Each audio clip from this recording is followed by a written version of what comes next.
Nous devons nous dire les choses vraiment. La catastrophe, elle n'est pas à venir, elle n'est pas devant nous. Il ne s'agit pas de l'éviter. Non, elle est déjà là. Une catastrophe sécuritaire. Depuis l'égorgement de Samuel Paty, nous le savons, et nous savons que ce terrorisme djihadiste ne disparaîtra pas comme par enchantement, que d'autres actes surviendront, comme récemment à Nice. La catastrophe sanitaire, nous le voyons avec ce virus qu'il faut prendre au sérieux, qui est loin d'être maîtrisé et qui continue de se répandre et de créer une hécatombe. La catastrophe écologique, car cela passe au second plan, mais on vient d'apprendre ces derniers jours que jamais la banquise n'a fondu autant depuis qu'on mesure cette partie où, au fond, la Terre se refroidissait, se recomposait, le tout vivant du monde se recréait. Mais l'on pourrait ajouter la catastrophe sociale, car les injustices vont croître avec tout cela. La catastrophe démocratique, car l'on sent monter la haine de la liberté, une demande d'autorité, de pouvoir qui piétine nos droits. Alors nous, à Mediapart, notre responsabilité, c'est de nous aider tous à regarder en face cette catastrophe, à la raconter, à l'expliquer, à la comprendre, à l'analyser, bref, à informer. Car le piège qui nous est tendu, et nous l'entendons tout autour de nous, ailleurs qu'ici, c'est le piège des gorgones. Vous savez, dans la mythologie grecque, ces trois personnages fantastiques, trois sœurs, dont la plus célèbre est la Méduse. Si vous croisiez leur regard, vous étiez paralysé, vous étiez pétrifié, vous étiez immobilisé. C'est le piège qu'on nous tend. Ne plus penser, ne plus réfléchir, ne plus expliquer, ne plus comprendre, ne plus agir, ne plus résister, ne plus lutter, être paralysé, être tétanisé, être immobilisé. Et qui sont les gorgones?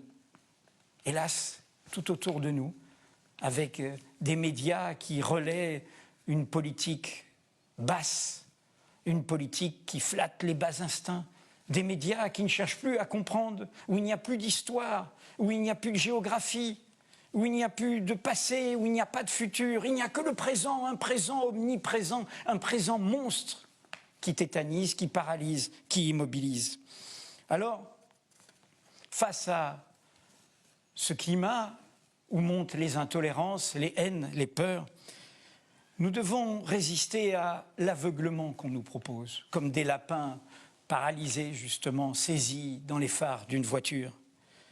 Cet aveuglement, c'est de ne plus voir les vraies causes, de ne plus aller les chercher, de ne plus interpeller les vraies responsabilités, les gouvernants, les pouvoirs, les puissants, de ne plus inventer les véritables urgences démocratiques, sociales, écologiques.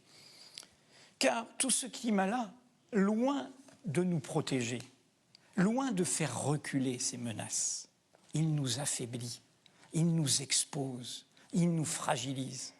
Nous le savons tous, car ça se voit comme le nez au milieu de la figure par rapport à la crise sanitaire. On l'a vu depuis le début avec les mensonges qui ont accompagné les premières réponses sur les masques, justement, sur les tests. Comment un tel défi pour toute une population devrait être géré dans le secret d'un conseil de défense, avec la décision appartenant à un seul homme, le président, qui serait omniscient? Non, une politique de santé publique, elle s'élabore collectivement, avec tous les acteurs, avec les collectivités, avec les associations, avec toutes celles et tous ceux qui font vivre l'hôpital, les écoles, l'éducation populaire, les quartiers populaires. Mais pire encore, c'est ce que l'on voit évidemment avec le défi que nous lance le terrorisme. C'est terrible ce qu'ils ont essayé de faire avec l'égorgement du professeur Samuel Paty. Ils ont essayé sur un cadavre de faire leur 11 septembre. Vous savez, c'était il y a 19 ans aux États-Unis, les attentats contre les tours jumelles. On le sait tous, et à l'époque, la France y a résisté. Avec un mensonge, avec un aveuglement, ils s'en sont pris à quoi? Aux libertés et à la paix. Aux libertés aux États-Unis même, c'était le Patriot Act. Et à la paix du monde, c'est l'aventure irakienne. Le résultat des courses, c'est qu'en prétendant conjurer des monstruosités, ils ont créé de nouveaux monstres. Qu'est-ce qui s'est passé? Eh bien, l'État islamique, Daesh, et tout ce que l'on a vécu en Irak, en Syrie et dans tout le Moyen-Orient.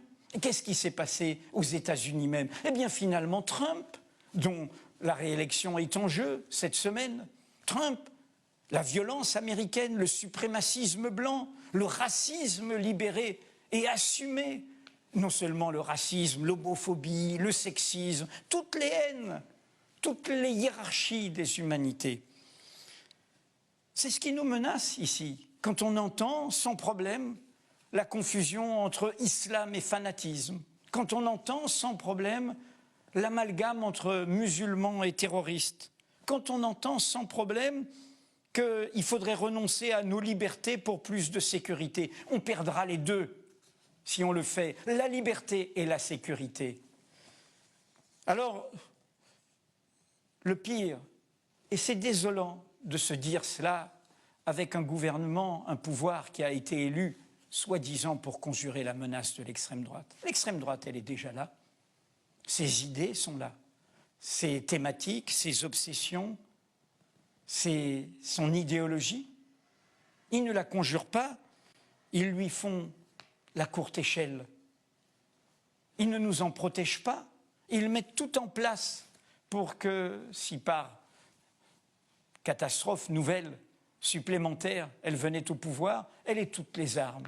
L'autoritarisme, l'inégalitarisme, les haines et la virulence. Rendez-vous compte, cette extrême droite française qui a une longue histoire, une semaine après l'assassinat de Samuel Paty, l'un de ces groupes, qui est peut-être un groupuscule, mais qui en est en moins le laboratoire idéologique historique de cette extrême droite, l'Action française. Place de la Concorde, banderole le 29 octobre, décapitons la République.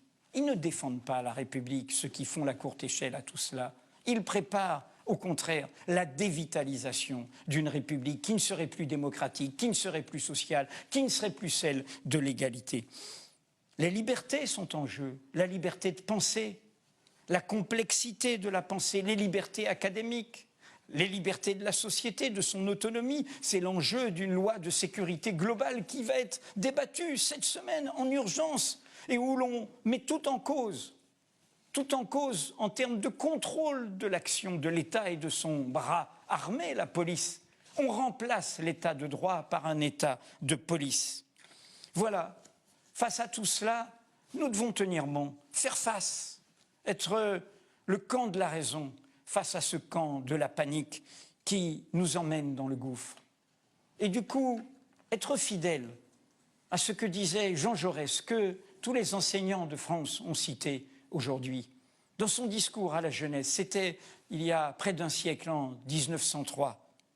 Le courage, le vrai courage, disait-il, c'est de chercher la vérité et de la dire.